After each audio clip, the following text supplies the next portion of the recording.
Dementia residents say, we like to get back to reality. We need to get back to reality. How else are we going to think? So to get back to reality, the biggest thing that helped for them was for the outside to come in.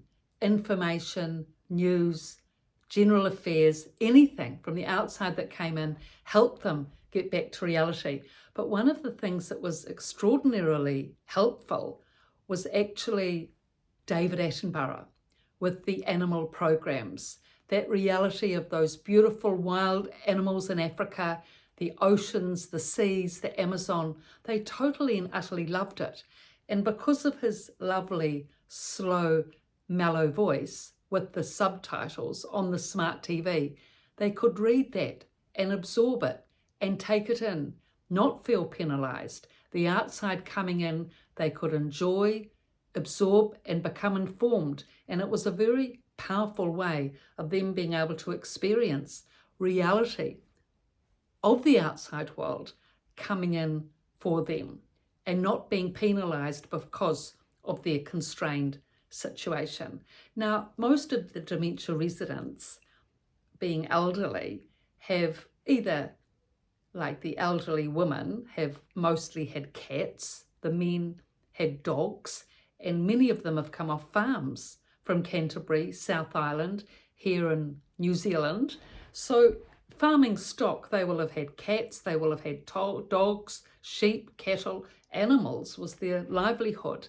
And even for women in the cities, most women have a cat, especially when they're older, often for company if their partner's passed away.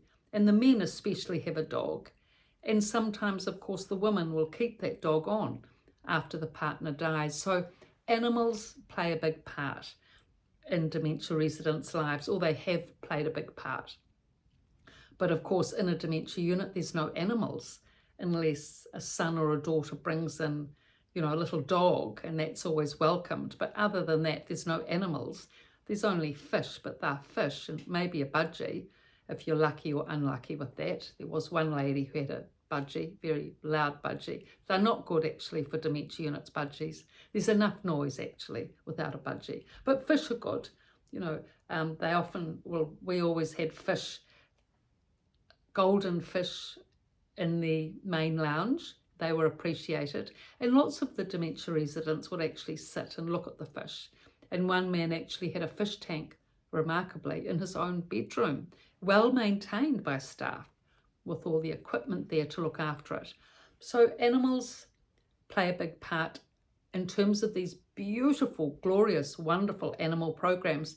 So you can really work on this aspect of animals in the workshops, or I did, because it was such an engaging, fascinating, interesting program.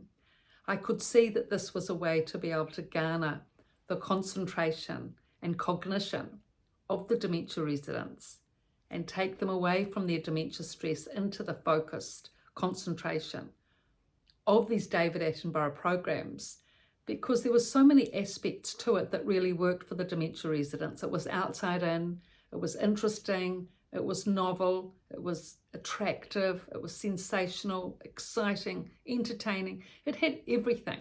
So I would actually do a lot of these, practically all the David Attenborough programs we had as workshops. So I would stand at the side of the television as the MC, as the commentator, and talk about the program before it started, so that that's a big part of it actually. You can't just launch straight into the program. You have to gear everyone up for the workshop. You have to make sure, just like in the movies, isn't it? Make sure that they're settled, they've got a good seat, they've had a cup of tea, they've had not their popcorn, but their piece of cake, they've been to the bathroom, they've got their glasses, hearing aids so they can hear, glasses so they can see. Make sure that the seats are arranged so they can see the screen. It actually takes a good half hour just to set it all up so everyone's comfortable and can see the screen and they're all focused. And then, of course, there's not too much light coming in, but there's enough light so they can see the screen, that there's no glare, etc., etc. All these things, of course, you have to keep refining throughout the program in case a wanderer comes along and sort of gets stuck in front of the screen and wants to just stand there, take the full screen into their vision so no one else can see behind. So stuck in the headlight, so to speak. That can happen too.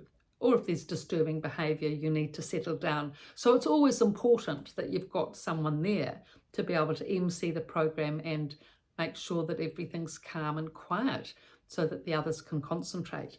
But once the David Attenborough program comes on, just doing a little bit of update on, you all know that David Attenborough is the wonderful commentator. We're going to now be having a program on Africa and all the big cats of Africa. You'll have read about that in your day at school. Can you remember the big cats of Africa? And go through what are the main cats of Africa? Well, there's the lion and the tiger and the cheetah, and it's really just to get the cognition going in that manner so that when the cat comes onto the screen, wow, it's sensational. And of course, what couldn't be better, I always tried to get a really spectacular, image, like one that there were a couple of images they loved. They adored the cheetah because the cheetah can go from 0 miles an hour to 60 miles an hour. As I said to them, how long do you think it took for the cheetah to go from 0 miles an hour to 60 miles an hour? I'd ask them, and they'd say, a minute?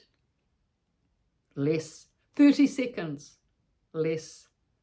3 seconds. 3 seconds? I don't believe it. How could 3 seconds to 60 miles an hour? That is actually a totally sensational point. And that gets there thinking, how is it possible for an animal to go from 0 seconds to 3 seconds? From 0 miles an hour to 60 miles an hour in 3 seconds. Now, that's something to think about, isn't it? And they think about it. That's real thinking, that one. Is it possible? Ooh. And so one of them asked then, of course, well, how fast does a man run? The fastest man in the world, Usain Bolt, 27.5 miles an hour. But the cheetah goes 60 miles an hour, twice the speed of the fastest man in the world. Wow. So anyway, everyone's really engaged with all this. Fantastic. And then, of course, putting on the cheetah so that they see the wonderful, magnificent, glorious speed of the cheetah. So they can't not think now, here's this fabulous cheetah that's going so fast, fastest animal in the world. So then once that cognition's going with the cheetah, having activated it, being so fast, and now their thinking speeding up because of the cheetah, then after that, you can bring in lots of other engaging topics on, the lions in Africa and why the lion has got that beautiful mane and the beautiful little elephants and how difficult it is for them to get water, and the lovely Siberian tiger and how it took the cameraman 3 years to get a photo of a Siberian tiger. That was another big one. 3 years. 3 years. And literally 3 years in that freezing conditions, Siberia, to get the photo of that tiger.